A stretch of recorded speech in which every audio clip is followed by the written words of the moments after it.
Hello everyone. हम लोग आज एक टॉपिक स्टार्ट है खंड काव्य। ठीक है, ये जो क्लास 10th के यूपी बोर्ड के स्टूडेंट्स हैं उनके लिए है खंड काव्य जय सुभाष, जो यूपी के कुछ डिस्ट्रिक्ट्स में लगी हुई है। खंड काव्य का मतलब होता है किसी लोक नायक के जीवन का जो एक अंश होता है, उसकी जो काव्यात्मक रचना होती है वो खंड काव्य कहलाती है। जो हम लोगों का खंड काव्य है वो है जय सुभाष। जय सुभाष जो है ये विनोद चंद्र पांडे द्वारा रचित है। इसमें जय सुभाष चंद्र बोस के जो जीवन चरित्र है, सुभाष चंद्र बोस का, उनकी प्रमुख घटनाओं का वर्णन किया है। और इसका उद्देश्य है कि लोगों के मन में देश प्रेम, राष्ट्रीय एकता, भावात्मक एकता, अंतर्राष्ट्रीय चेतना और वैज्ञानिक प्रवृत्ति के प्रति अनुराग, सदाचार और उन्नत मानवीय जीवन के प्रति निष्ठा और सहयोग की भावना उत्पन्न हो। अर्थात कहने का अर्थ है कि भारतवासियों में राष्ट्र प्रेम की भावना जागृत करना। ये खंड काव्य जो है 7 सर्गों में विभक्त है। ठीक है, खंड काव्य में याद रखिएगा सर्ग होते हैं और खंड काव्य जो है ये 7 सर्गों में विभक्त है। 7 सर्ग में प्रथम सर्ग जो है, प्रथम सर्ग का आरंभ है। प्रथम सर्ग जो है इसके अंतर्गत सुभाष चंद्र बोस के जो विद्यार्थी जीवन है, जो उनकी शिक्षा प्रणाली है, उसका वर्णन किया गया है। तो कहते हैं कि सुभाष चंद्र बोस का जन्म जो है वो 23 जनवरी 1897 में कटक में हुआ था। इनके पिता जानकीनाथ बोस और माता प्रभावती देवी थी। इनके पिता जो थे वो प्रतिष्ठित व्यक्तित्व और माता जो थी वो साध्वी प्रवृत्ति की थी। सुभाष का हृदय जो है वह स्वदेश प्रेम की भावना से भरा हुआ था। स्वदेश सुभाष चंद्र बोस जो थे वो बुद्धिमान और साहसी थे। और सुभाष चंद्र बोस के गुरु जो बेनी माधव थे, ये इनके संपर्क में आए, समाज सेवा के कार्य में जुड़ गए और मेधावी होने के साथ साथ इन्होंने मैट्रिक की परीक्षा जो है वो प्रथम श्रेणी में उत्तीर्ण की। और सुभाष चंद्र बोस जो है ये कलकत्ता के प्रेसिडेंस कॉलेज में प्रवेश प्राप्त किया।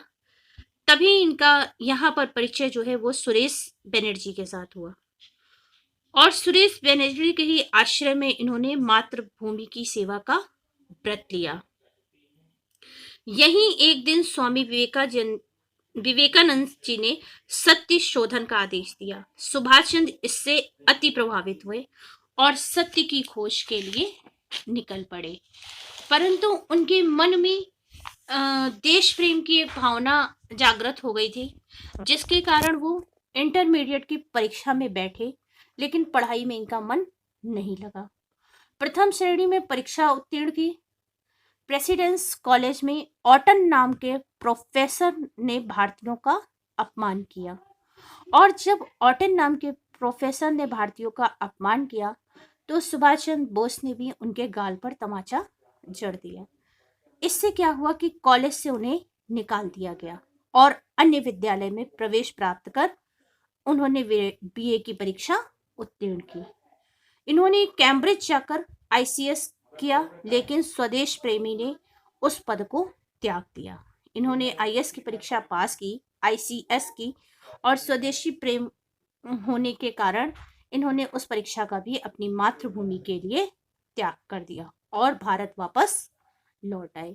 सुभाष चंद्र बोस का जीवन जो है वो अत्यधिक महान है और इन्होंने एक ही इनके जीवन का उद्देश्य था, ध्येय उन्होंने निज जीवन में ऊंचा ही अपनाया, स्वतंत्रता के कठिन मार्ग पर अपना कदम बढ़ाया। तो ये प्रथम सर्ग था जो ये कंप्लीट हो जाता है कि उनके जीवन के बारे में और उनकी विद्यार्थी जीवन के बारे में बताया गया था। यहाँ से द्वितीय सर्ग का आरंभ होता है।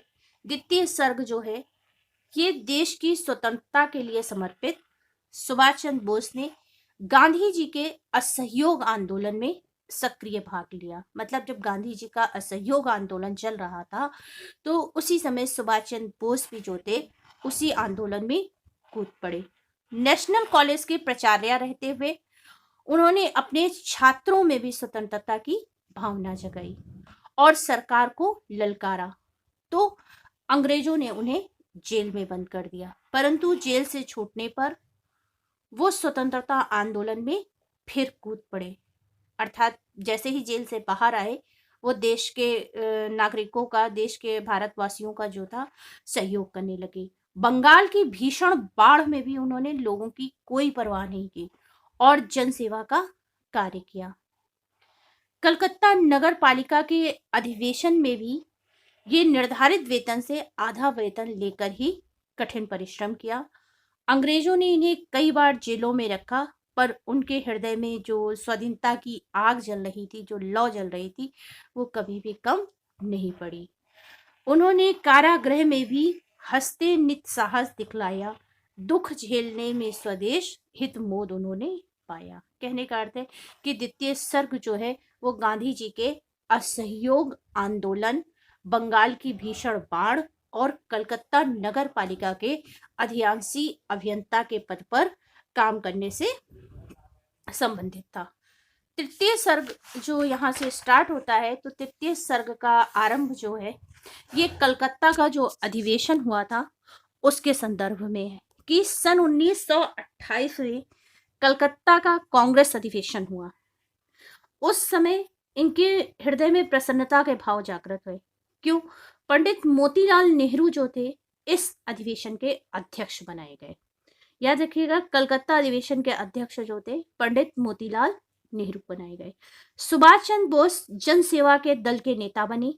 उन्होंने अधिवेशन के आयोजन के लिए परिश्रम किया और सुभाष चंद्र बोस को इसमें सफलता मिली।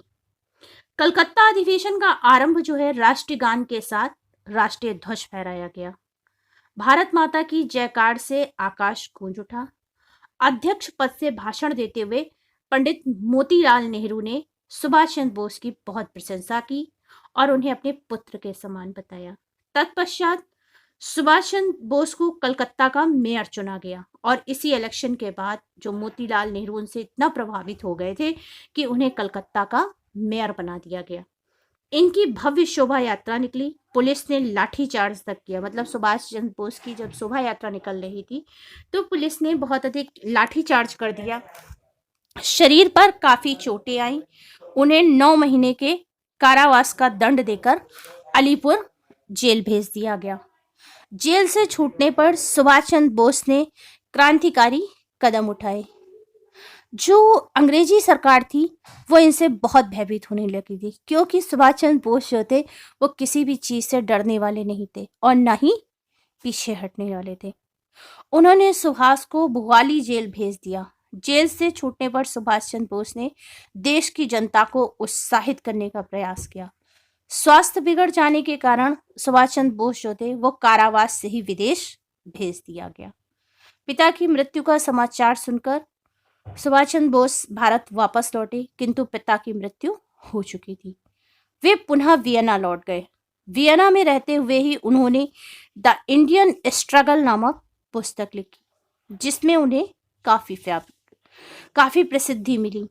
लखनऊ के कांग्रेस अधिवेशन में उन्हें अध्यक्ष बनाने की मांग की गई, लेकिन स्वास्थ्य सही न होने के कारण उन्होंने इस पद को स्वीकार नहीं किया। बाद में उन्हें हरिपुरा कांग्रेस अधिवेशन का अध्यक्ष चुना गया। तो ये तीसरा सर्ग जो था जय सुभाष का, इसमें ये बताया गया था कि कलकत्ता के कांग्रेस अधिवेशन में जो थे सुभाष चंद्र बोस मिलते हैं मोतीलाल नेहरू से, और मोतीलाल नेहरू इनसे इतना प्रभावित होते हैं कि इन्हें कलकत्ता का मेयर बना दिया जाता है। जब कलकत्ता का मेयर बनाने पर इनकी शोभा यात्रा निकाली जाती है तो लोग जो है, जो अंग्रेज होते हैं, वो इसका विरोध करते हैं और इन्हें जेल में डाल देते हैं। जेल में इनका स्वास्थ्य जो है बहुत अधिक बिगड़ जाता है, जिसके कारण इन्हें वियना, इनको विदेश में एडमिट कराया जाता है, भर्ती कराया जाता है। लेकिन पिता की मृत्यु का समाचार होने पर इन्हें पुनः वापस आना पड़ता है और ये पुनः जब वियना जाते हैं तो इन्हें लखनऊ का अधिवेशन का अध्यक्ष बनना होता है, लेकिन स्वास्थ्य सही न होने के कारण ये उस पद का त्याग करके बाद में जो है हरिपुरा कांग्रेस अधिवेशन के अध्यक्ष बन जाते हैं। नेक्स्ट है फिर चतुर्थ सर्ग। चतुर्थ सर्ग जो है ये मोस्ट इम्पॉर्टेंट सर्ग है और बोर्ड एग्जामिनेशन में बहुत ज़्यादा पूछा गया है।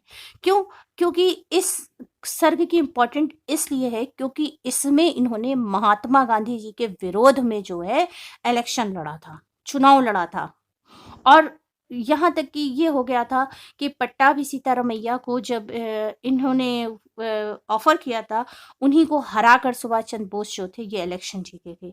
तो ये संबंधित सर्ग जो है ये त्रिपुरा कांग्रेस अधिवेशन में है कि गांधी जी द्वारा समर्पित, जो गांधी जी को समर्थन कर रहे थे, समर्थित थे पट्टाभी सीतारमैया, इनको हराकर सुभाष चंद्र नेता जो थे वो कांग्रेस त्रिपुरा अधिवेशन के अध्यक्ष चुने गए थे। परंतु गांधी जी का ध्यान रखते हुए और उनकी रिस्पेक्ट करते हुए उन्होंने इस पद का त्याग कर दिया और अग्रगामी दल, या जिसे हम लोग फॉरवर्ड ब्लॉक के नाम से जानते हैं, इसकी स्थापना की।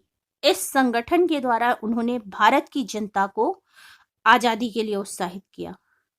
कलकत्ता में ब्लैक होल नामक स्मारक हटवाने के प्रयास में उन्हें जेल भेज दिया गया और बाद में घर में ही नजरबंद कर दिया।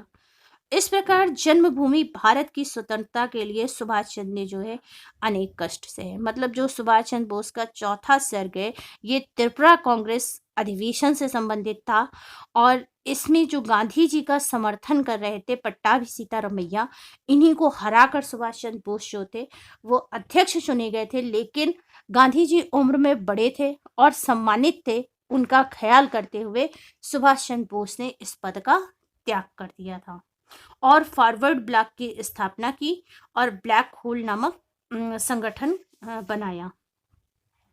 तो ये चतुर्थ सर्ग था। पंचम सर्ग है कि जय सुभाष खंड काव्य में जो ये नज़रबंद होकर यहाँ से गए थे, इनको भारत जो ब्रिटिश सरकार थी उसने नज़रबंद कर लिया था कि उनसे ना तो कोई मिल सकता था, ना वो घर के बाहर जा सकते थे, ना अंदर आ सकते थे। तो पांचवा सर्ग जो है वो उनकी इसी प्रक्रिया से संबंधित है कि जब उनको नज़रबंद किया गया था तो उनके ऊपर ब्रिटिश सरकार का कठोर शासन था कि ब्रिटिश सरकार ये किसी तरह से नहीं चाहती थी कि सुभाष चंद्र बोस जेल से बाहर आए या लोगों से उनका संपर्क हो, भीड़ से उनका संपर्क हो, क्योंकि उन्हें पता था कि अगर सुभाष चंद्र बोस बाहर आ गए तो देश में एक जन क्रांति की लहर दौड़ जाएगी और फिर सुभाष चंद्र बोस को रोकना किसी भी तरह से असंभव था। तो पांचवा सर्ग जो है, सुभाष चंद्र बोस नजरबंद थे और घर के चारों ओर जो था अंग्रेजों का कड़ा प्रहरा था और तभी इन्हें जब इनको योजना बनाई गई कि जेल से निकलने की योजना बनाने लगे, अपनी योजना में सफल हुए। उन्होंने कमरे के अंदर बंद रहते रहते दाढ़ी बढ़ा ली और मौलाना का रूप धारण कर लिया। मतलब वेश बदलकर जो उनके घर में पढ़ाने आते थे उन्हीं को 15 जनवरी 1941 ईस्वी का दिन था, सुभाष पहरेदारों की आंखों में धूल झोंक कर निकल गए। पहरेदारों को उन पर संदेह भी नहीं हुआ। मौलाना जियाउद्दीन नाम से ये काबुल पहुंचे और यहाँ तक कि उन्होंने अपनी शक्ल, वेशभूषा, नाम सब कुछ बदलकर ये काबुल पहुंच गए। काबुल जो है प्रेजेंट टाइम में अफगानिस्तान में है और अफगानिस्तान की राजधानी भी है। काबुल पहुंचे और काबुल से वो जर्मनी पहुंच गए। वहां हिटलर से उनका संपर्क हुआ और उनका काफी सम्मान किया गया। जर्मनी से सुभाष चंद्र जापान पहुंचे। जापान में उन्होंने हिंद फौज, आजाद हिंद फौज की स्थापना की। उनके भाषणों से प्रभावित होकर ब्रिटिश सेना ने अनेक भारतीय सैनिक आजाद हिंद फौज में सम्मिलित हो गए। सिंगापुर पहुंचने पर रास बिहारी बोस ने उनका स्वागत किया। सुभाष जो थे उन्होंने अपने भाषणों में एक चेतना जागृत की और आजाद हिंद फौज के 4 ब्रिगेड बनाए। मतलब 4 उन्होंने बड़े आजाद हिंद फौज के नेतृत्व सम्मिलित किए। उसमें शामिल थे पंडित जवाहरलाल नेहरू, गांधी जी, महात्मा गांधी, सुभाष चंद्र बोस तथा आजाद चंद्रशेखर आजाद। इनमें सभी जातियों के लोग जो थे वो प्रेम पूर्वक कार्य करते थे। संपूर्ण सेना जो थी वो ब्रिटिश शासन का अंत करने के लिए उत्सुक थी। यहाँ तक कि इन्होंने कह दिया था, इच्छा थी इन सब लोगों की बजे युद्ध की भेरी, रण के हित प्रयास करने में होना तनिक भी देरी। मतलब ये सबने ठान लिया था कि अब ब्रिटिश सरकार को भारत से भगाना ही है। तो ये पांचवा सर्ग था जो ब्रिटिश उनके वेश बदलकर पहले वो अफगानिस्तान काबुल पहुंचते हैं और काबुल से जर्मनी और जर्मनी से जापान पहुंचते हैं और वहीं सिंगापुर में रास बिहारी बोस से उनकी मुलाकात होती है और आज़ाद हिंद फौज का गठन करके भारत से ब्रिटिशों को भगाने का दृढ़ संकल्प लेती हैं। छठा सर्ग जो है ये आज़ाद हिंद फौज का नेतृत्व करते हुए सुभाष चंद्र बोस जो अंग्रेजों के विरुद्ध युद्ध की घोषणा कर दी थी कि अब चाहे कुछ भी हो जाए लोगों को जो भारत है ये छोड़ना ही पड़ेगा। और उन्होंने नारा दिया दिल्ली चलो, क्योंकि दिल्ली ही एक ऐसा क्षेत्र था जहां से सारे विद्रोह आगे बढ़ रहे थे। दिल्ली ही ऐसी सल्तनत थी, चाहे वो ब्रिटिश काल में मुगल एम्परर की हो या किसी की भी, लेकिन दिल्ली ही ऐसी जगह से थी कि जहां से सारे क्रांति कार्य जो थे वो संचालित हो रहे थे और वहीं से ब्रिटिश जो था अपने आंकड़े भी चला रहा था। तो ये नारा दिया गया कि दिल्ली चलो, घोषणा को सुनकर सेना में नया उत्साह भर गया, क्योंकि जनता वैसे भी सुभाष चंद्र बोस से इतनी प्रभावित थी कि उनकी एक आवाज पर पूरी जन क्रांति जो थी उनके साथ बढ़ गई। सुभाष चंद्र बोस की जय इस प्रकार जय का उद्घोष करते हुए भारत के जितने भी भारतवासी थे, जो भी क्षेत्रवासी थे, वो सब उसी संग्राम में कूद गए। बंदूक, तोप, बम की बिना परवाह किए आजाद हिंद फौज के सैनिकों ने दिल्ली की ओर प्रस्थान कर दिया। मतलब जहां पर ब्रिटिश सरकार के पास एक से एक हथियार मौजूद थे, वहां पर सुभाष चंद्र बोस ने बिना हथियारों के ही दिल्ली चलो का फैसला कर दिया। और एक जनमत से जो थे, मतलब जनमत का मतलब होता है सभी लोगों को एक साथ कर कर, और दिल्ली के लाल किले पर तिरंगा फहरा दिया। दिल्ली के लाल किले पर झंडा फहराना उनका पहला लक्ष्य था और 18 मार्च सन 1944 मतलब 1944 को ये सेना कोहिमा पहुंची और वहां विजय पताका फहरा दी। सुभाष और गांधी जी का जयकार गूंज उठा। सेना ने मोराई, टिड्डिम और हाफा आदि कई स्थानों पर अधिकार कर लिया। अराकान पर भी तिरंगा फहराया गया। इस प्रकार विजय प्राप्त करते हुए सन 1945 को नव वर्ष उत्सव अत्यंत उत्साह और उमंगों के साथ मनाया गया। मतलब जब सुभाष चंद्र बोस जो थे जब दिल्ली चलो का अभियान शुरू हुआ, तो उसी दिल्ली चलो के अभियान के बाद ही देश तो आजाद हुआ है 1947 में। मतलब जो उसकी घोषणा की गई ब्रिटिश सरकार के द्वारा आधिकारिक तौर पर, वो 1947 में की गई, लेकिन जो सुभाष चंद्र बोस का नेतृत्व था और जो कागजी कार्रवाई सिर्फ रह गई थी, वो सुभाष चंद्र बोस ने 1945 को ही तिरंगा फहराकर भारत को स्वतंत्र घोषित करा दिया। एक एक सैनिक ने बढ़कर की वीरता प्रदर्शित, कई मोर्चों पर गोरों का मान हो गया मर्दित। मतलब ये पंक्तियां थी कि ऐसा उत्साह और ऊर्जा जो सुभाष के अंदर था, वही उन भारतीयों में भी दिखाई दे रहा था। तो ये छठा सर्ग जो था, ये दिल्ली चलो के अभियान से ही संबंधित था कि नेतृत्व करते हुए इन्होंने सारी जनता को एक मत करके दिल्ली चलने का फैसला किया और सन 1945 में लाल किले पर अपना तिरंगा फहरा दिया। सप्तम सर्ग जो है वो पूरे खंड काव्य का आधार है।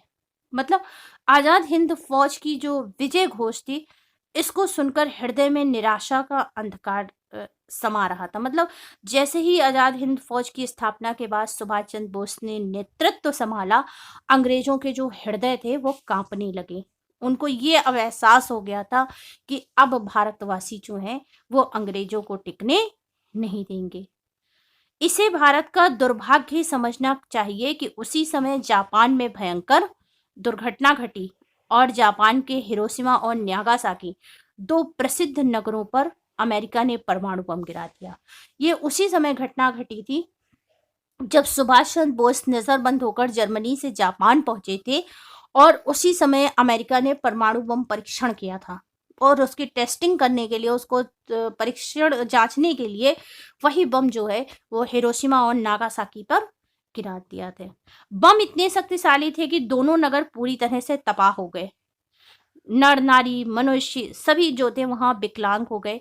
वहाँ का आनुवंशिक फैक्टर कारक जो था वो भी बिगड़ गया। आज तक जापान इसी समस्या से जूझ रहा था। अनेक लोग ऐसे हुए जो विकलांग हो गए।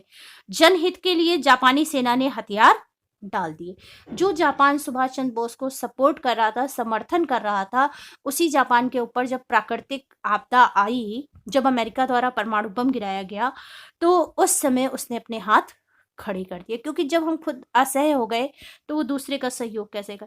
इस घटना से आजाद हिंद फौज में निराशा छा गई। जो सुभाष चंद्र बोस ने इतनी बड़ी सेना खड़ी की थी, वो थोड़ी निराश हुई। सेना की व्याकुलता को देखकर सुभाष चंद्र भी चिंतित थे। उन्होंने आत्मसमर्पण का निश्चय कर लिया और उन्होंने ये कोशिश की कि वो ब्रिटिश सरकार के सामने जो है वो आत्मसमर्पण कर देंगे। इन्हीं के बाद ही और क्या हुआ कि जहां उन्होंने हिरोहितो से मिलना था, दुर्भाग्यवश 18 अगस्त 1945 को सुभाष का जहाज जो है ताई होक में दुर्घटनाग्रस्त हो गया और जापान रेडियो द्वारा ये सूचना पहुंचाई गई कि जो प्लेन दुर्घटनाग्रस्त हुआ है उसमें सुभाष चंद्र बोस की भी मृत्यु हो गई है।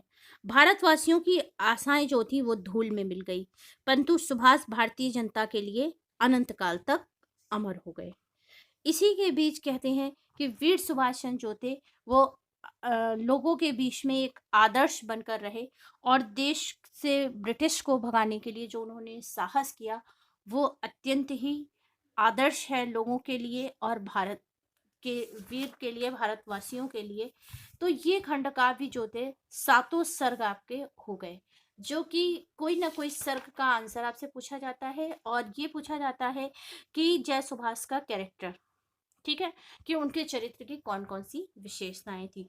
तो खंड काव्य का जो उद्देश्य है वो यही था कि खंड काव्य के अंतर्गत मानवीय भावनाओं, भारतीयों में राष्ट्रीय एकता और अपने देश के प्रति सम्मान और अमरता का जो गौरव है भारत के लिए वो हमेशा बना रहे, क्योंकि भारत एक ऐसा विशाल देश है जहाँ सभी संस्कृति, सभी धर्म, सभी आदर्शों के लोग जो है आकर एक साथ मिलते हैं।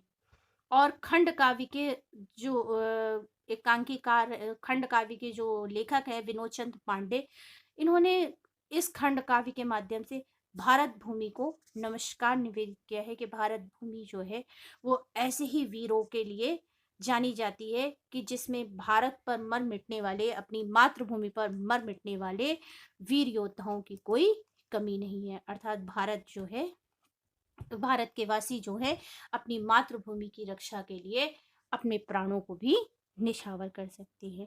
तो ये जय सुभाष खंड काव्य पूरा था और वीडियो को पूरा अंत तक देखने के लिए आपको बहुत बहुत धन्यवाद। वीडियो को लाइक, शेयर और कमेंट कर दीजिएगा। अगर कोई क्वेरीज हो तो आप मैसेज करके कमेंट बॉक्स में पूछ लीजिएगा। नेक्स्ट वीडियो में फिर मिलेंगे। Take care.